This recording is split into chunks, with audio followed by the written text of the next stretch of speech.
কয় কি কয় রাজু মাস্টারের বই আর যে কেসাল বাচ্চা আর বাচ্চা যদি আজকে ডাহাতি করে ধরবো না বলে কে কয় যে কেসাল বাচ্চি কয় যে কথা কব হ্যাঁ মুসির টাকা দুইজনই দাম মানুষ ও কইছে যে স্বামী আর ও কইছে যে আমার 50,000 বেতন আজকে যদি দুইজনে ডাহাতি করে আসি ওরা তো কথা কবই না জিদের বাদ বলে কুত্তা দেখিলা চল কথাই নেই চল দেখেন দুইজনে গাড়ির ভিতরে ঘুমাইছে এই দুই বন্ধু ঠিক করছে ঠিক আছে রাজু মাস্টারের বাড়িতে যাবো লাহে লাহে লাহে লাহে ঘরের নিকটে চলে আসলো সিং খোঁজা শুরু করে দিল বাইরে আমার সিং খুঁজতে খুঁজতে খুঁজতে খুঁজতে রাস্তা দিয়া যায় রাস্তার নিকট দিয়ে সিং খোঁজা শুরু করলো ঘরের ভিতরে যখন কাল্লাটা বার করে দিছে দুইজন টুটুলকে সাথে দেয় কিছু করে ওই যে পুলি বুঝি না হাই রে বেজাল এবার দেখেন চোর হাত হাতে গেছে আদা গেছে এই তুই চিন্তা করতেছে খালি টুটুলকে সাথে করতে হয় কিন্তু ওই যে 50,000 আর ওর হলো 30,000 ও হলো স্বামী ওর 50,000 ও হলো বই বেজাল বাচ্চে ও ডাক্তার কয় সে কিস্তি করবো না কয় ডর করে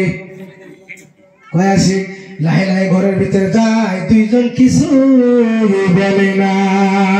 দৌড়ে যাইয়ে টেবিলের উপর থেকে চাবিটা নিল শকেসটা গুছাইলো সোনা দানা যা আছে বাইর করে নিল তোলে আর ব্যাগের ভিতরে নেয় আর এক বন্ধু তোলে ওরা দুইজন টুলটুল করে সাঁতাকে দেয় কিছুই করে না বলি তো মুসুরি টানার লাগবে ভেজাল ওই দুই দোস্ত কয় ঠিক আছে কালকে মেলায় যাবো এখনো ধরে না নিয়ে নি দেখে রাজু মাস্টারের বইয়ের গলায় 5 লক্ষ টাকার মালা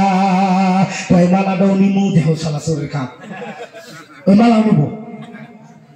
আচ্ছা কোন বইয়ের সোনাইতে মুসলিম যায় আচ্ছা বইয়ের কাছে টাকা করতে বুঝছিলাম কি হাইরে ভাই এটা নাম 2,000 টাকা ছিলাম সাইবার বুঝাইছে আবার আর দিন চাইছে চাইছে কয় 2,000 টাকা করে দিলাম না তোমার কয় ওটা তো পাই ওর কাছে গায়া করে দেই লাগবে দাও 3 বার দিছি প্রেসারের মাথায় চাইছে বইয়ের কাছে কে টাকা নিবেন না খবর দাম নিবেন না যদি নেন সে বলে হুস করা হবে না হুস করা হবে না কোনোদিন হুস করা হবে না এইবার মালা শুরু করেছে লাহে লাহে চলে যায় চোর চলে গেল বন্ধু বলে মালাটা যদি দড়ি যদি বেজার হয় কয় কিছুই করবো না চল লাহে লাহে দুই বন্ধু দৌড় ফেলেছে পাই করে বগলে যায় তবুও কিছু না লাহে লাহে গেছে যায় মালাটা যখন ধরে দুটো টান দিছে বলেন জোড়াইতে বস্তু নিলে কথা বলবো না আর বলে স্বামী তুমি কি দেখো না মালা করে না কত মুশিটা না মুশিটা চোর নাই লেখা মুশিটা না তোদের ভাই দুনিয়ার ভিতরে ঘরে বাইরের কথা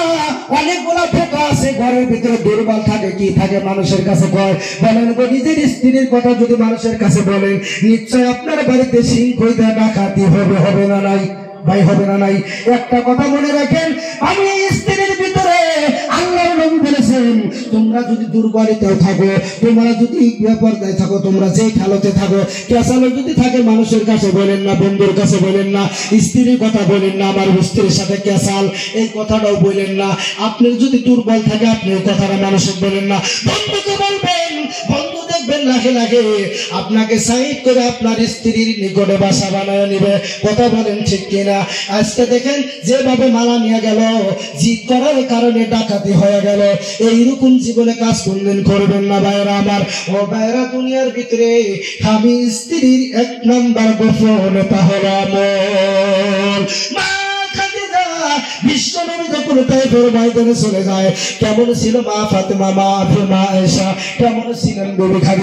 বিবি খাদিজা যখন চলে গেল আল্লাহর নবী তাইফের ময়দানে কালেমা গ্রহণ করতে গেছে মা বোনেরা কথাটা বুঝিয়ে দিয়ে শুনবেন আল্লাহর নবী তাইফের ময়দানে থেকে লালিত রক্ত হয়ে বাড়িতে ফিরে আসছে ডাক দেওয়ার সঙ্গে সঙ্গে বিবি খাদিজা দরজাটা গুছাইয়া দেয় বলেন সুবহানাল্লাহ আল্লাহর নবী জানিয়ে দিলেন ও হুজুর জানাই দিলেন খাদিজারে তুমি কি ঘুমাও না গভীর রজনীতে ডাকের সাথে আপনি দরজাটা গুছাইয়া দিলেন আল্লাহর নবীর স্ত্রী খাদিজা বলে হুজুর গো আপনি কাফেরের ময়দানে আপনি চলে যান আমি স্ত্রী আমি আমার ঘুম ধরে না আমার ঘুমও ধরে না হুজুর আপনি কাফেরের ময়দানে যান বনসুম্বানি গুলি খেয়ে আসেন আপনি যে আমি যখন ঘুমাইয়া যাই আপনি যখন খাদিজা বলে ডাকবেন সাথে আমি খাদিজা যদি না উঠতে পারি গো হুজুর স্বামীর বেদবি হয়ে যাবে, যার কারণে আমি এই দরজার সাথে হেলান দিয়ে ঘুমাইছিলাম। বলেন সুবহানাল্লাহ। দেখেন কেমন মহিলা। আর আজকের স্ত্রী করব, দেখেন বাজার থেকে যাবে, এই হাল দুনিয়ার। দুনিয়ায় মনে রাখেন,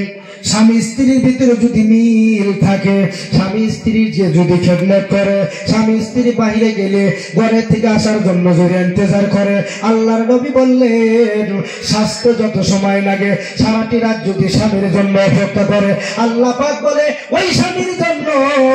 ওই স্ত্রীর আমলনামায় ওই স্বামীর ইন্তজারের জন্য সারাটি রাত তাহাজ্জুদের নামাজ পড়লে যা সব হবে ওই সবটা আমি আমলনামায় লিখে দেই। বলেন সুবহানাল্লাহ। এই দুনিয়ার ভিতরে স্ত্রীগণ সামান্য বেপরদায় থাকার কারণে, স্বামী স্ত্রীর সাথে মিল না থাকার কারণে সন্তানগুলো এলোমেলো হয়ে যায়। যেই রকম দুনিয়ার ভিতরে বাবা আব্দুল কাদের এমন বড় একটা পীর হয়ে গেল। আব্দুল কাদের 8 বছর যখন বয়স, আব্দুল কাদের মাদ্রাসায় লেখাপড়া করতে দিল। আব্দুল কাদের আব্দুল কাদের পড়া দিল। আব্দুল কাদের পড়া উজুবিল্লাহ বিসমিল্লাহ এইভাবে পড়তে পড়তে পড়তে পড়তে পড়তে পড়তে আব্দুল কাদের হুজুরের পড়া দিছে। হুজুর পড়া দেওয়ার সময় চুপচাপ দাঁড়িয়ে আছে। হুজুর বলে আব্দুল কাদের যাও না কেন? বলে হুজুর আপনি যে পড়াটি দিচ্ছেন এই পড়াটি আমার মনে আছে, ভালো করে মনে আছে। বলে পড়ো দেখি। এইভাবে পড়ে আউযুবিল্লাহ বিসমিল্লাহ এইভাবে পড়তে পড়তে পড়তে পড়তে আব্দুল কাদের 18 পড়া কোরআন শোনায়া দেয়। বলেন সুবহানাল্লাহ। বললেন আব্দুল কাদের তুমি এত সুন্দর পড়া কোন মাদ্রাসায় লেখাপড়া করেছো?